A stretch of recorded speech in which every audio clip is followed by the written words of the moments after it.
Man, fuck what they told you, cause they didn't tell you this. What do you know about cathedral bells, church bells, these bell towers? Well, if you didn't know about these bells, hopefully by the end of this video, you'll have a different perspective on what these bells are all about. I personally really enjoy when I hear the bells. I visit a lot of these locations, and I'm lucky enough to, every once in a while, be there when they start to chime. When I do happen to hear them, I also get filled with some sort of a euphoria. I'm someone who lives with chronic pain, and I'm lucky enough to, when I hear these bells, the pain goes away. There's something very interesting, which I hope to touch in this video. First of all, you must know that these bells were at one time everywhere. And when I say everywhere, I mean every church, every cathedral, all of these buildings had these massive bells. And if you've gotten to know me a little bit over the course of this series, you'll know that that's enough to give me the fuel to ask a lot of questions. As I'm looking at all these photos of these bells, I'm looking and I'm going, what year is that? DI 718? It's food for thought.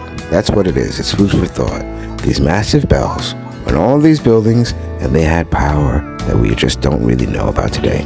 What we do know is that these buildings were power stations and healing centers.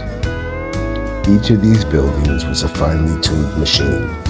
These bells were specially tuned to hit special frequencies that these buildings were able to resonate at. This meant that these buildings were able to harness the sound that these bells generated to be healing centers.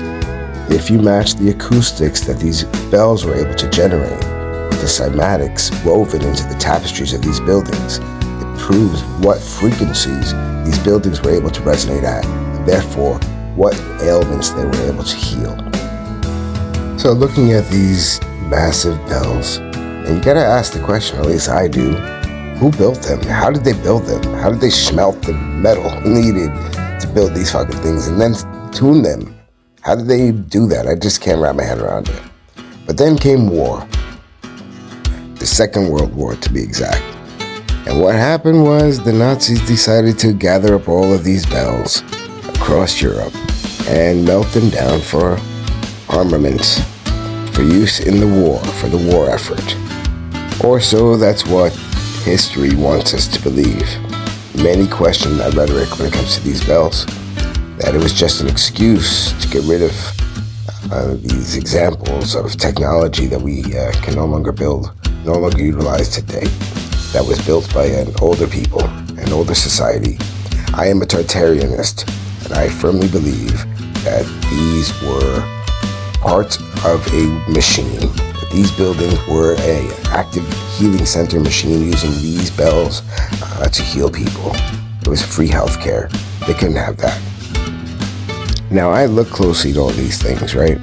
So, like I've just shown you, I zoom in on these, and I'm seeing the writing as I get closer and closer, and I start seeing something that catches my eye, and I think it should catch your eye too, because that's the all-seeing eye there. And what we see here, these creepy angel babies. They're always floating around these things at this time period. These other weird little faces. Look at that face, evil looking face. But then it's all about this eye. And that's the Illuminati all-seeing eye. It's there in this bell from who knows how long ago. But it was destroyed hiding something. You know, it's there. I'm showing you. And this is the thing. Every one of these pictures that I'm showing you, I'm looking around. I want to see what I can find. I want to see what truths I can uncover by having a closer look. And there's some stuff over here. I wish I could read that. Is it Latin? I don't know what it is. But either way, I just shown you some evidence of the Illuminati from way back. The all-seeing eye sees everything, and it is everywhere. So these bells, many of these bells were destroyed. Just look at these fields of bells. Look at that building in the back. Just imagine what this world would have been like if these bells were never taken from us. Damn, that boy can sing. You must be crazy. He good. You must be crazy.